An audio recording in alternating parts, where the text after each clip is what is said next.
Hello guys, it's time for another Q&A. I selected your questions from the YouTube comments. Let's start. Is it better to learn harder pieces and spend more time on them, or is it better to play more easier pieces? I think it's good to play a piece which is a little bit harder than you can actually manage at that moment, and work on it for a long time.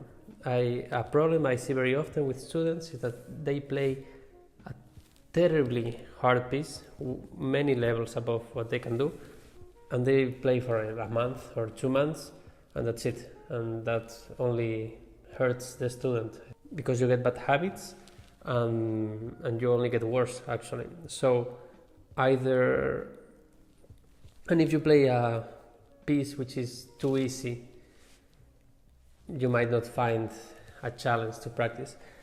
That in the beginning, when you are a student, after you get a certain level, like let's say a very advanced level, you discover that there are not such things as easy pieces. And to play the most simple music or the most simple piece, to play it at the highest level is actually incredibly hard. I hope this answers your question.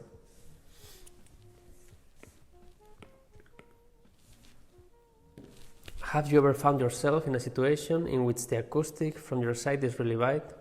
Do you have strategies to concentrate and don't be anxious about the feeling of having a bad sound? Thanks. I have, and it's quite often actually. Not every concert hall has a wonderful acoustic, as you all know, and it's a tough feeling. It's something you need to get used to. It helps to not practice in a very boomy room. It's good to practice in a quite dry room. And when you are in a concert hall which is very dry and sounds bad, focus on what are you actually producing. Try to forget about it sounds horrible, it's so many noises, blah blah, because these noises will get kind of lost from the moment you produce the sound till it reaches the audience ears. So forget a little bit about those noises. I think the audience will understand that the hall is not the greatest. Let me start over. It comes to mind at Dvorak concerto that I played recently in a very bad concert hall, really bad acoustic. The theater was nice, beautiful, but the acoustic was horrible. And what I did, instead of feeling anxious, like you said, which is the first response, I just imagine I go back to the practice room and I try to get as much quality as possible in my playing, trying to really look for the quality and try to forget about the bad acoustic. I like to imagine that the people who live there, they are used to that acoustic, so for them it's not a shock. It's only a shock to you because you are new to that maybe concert hall. So just look for quality in the sound, forget about everything else. How do you know how much sound to project out?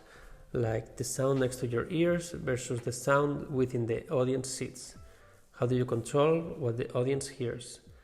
Asking more for soft sound and tonal variation. After a while, you kind of get a feeling of what you are actually producing. It's a good image to imagine when you are playing. Try to listen to yourself from outside. Like, try to imagine yourself sitting at the back end of the concert hall and listening. And this feeling is really good. It's a really great feeling to have, because it's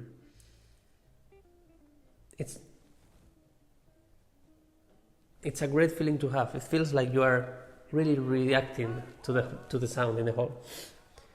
If you are concerned about if the pianissimo levels are not enough, when you're playing maybe as a soloist or in a large concert hall, it doesn't hurt to produce a tiny bit more. I like to risk and go as soft as possible, but always think that the sound needs to have some substance, a center in the sound. So as long as you have that center and you somehow manage to bring everything down, the audience with you, I think it will work. Don't overdo it, because when you demand this kind of attention from the audience, like playing really soft, really pianissimo, if you keep it for a really long time, they will lose concentration because it's a bit tiring for them. So use this great effect of a really soft spot, really careful, and do it as best as you can.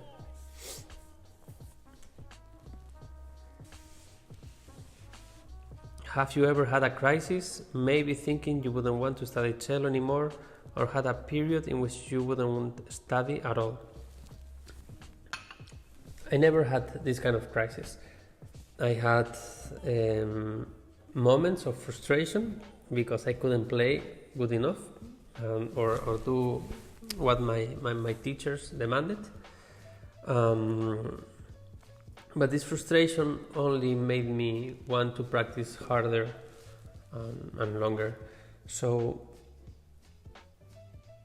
and these crisis moments, they can last for months. Maybe you have a month or 2 months that you play like ass, and you feel like you play worse and worse and worse. But the key here is not to give up. The key here is to work harder, to persevere, and eventually suddenly, boom! Suddenly you play better after a couple months, and you don't know how you work, and it worked.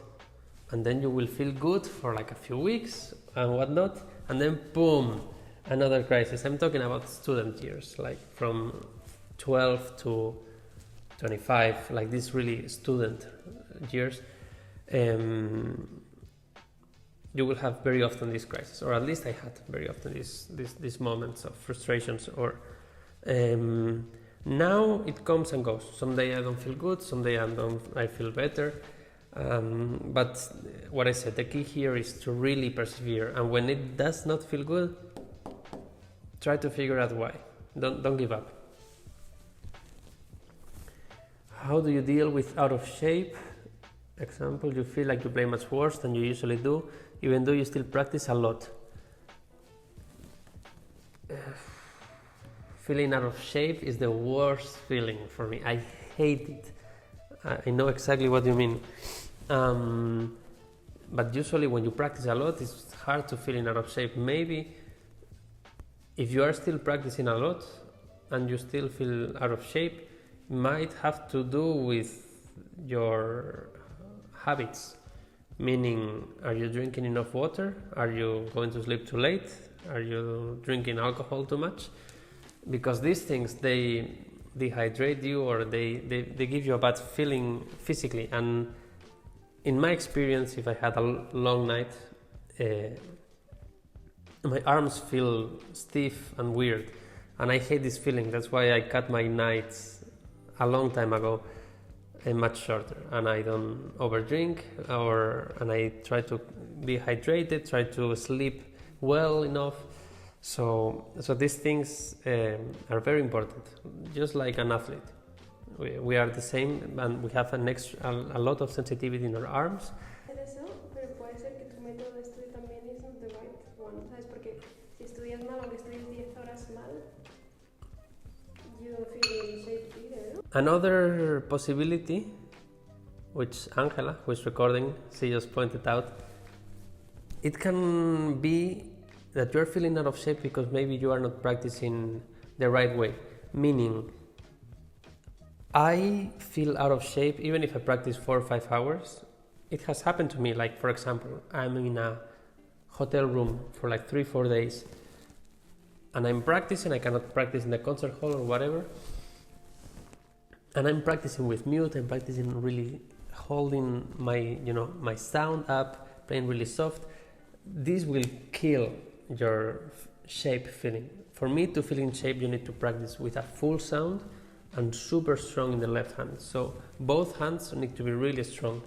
Like this you feel in shape. If you are like playing really soft or really laid back like this, the shape goes out the window. So either one of these two things.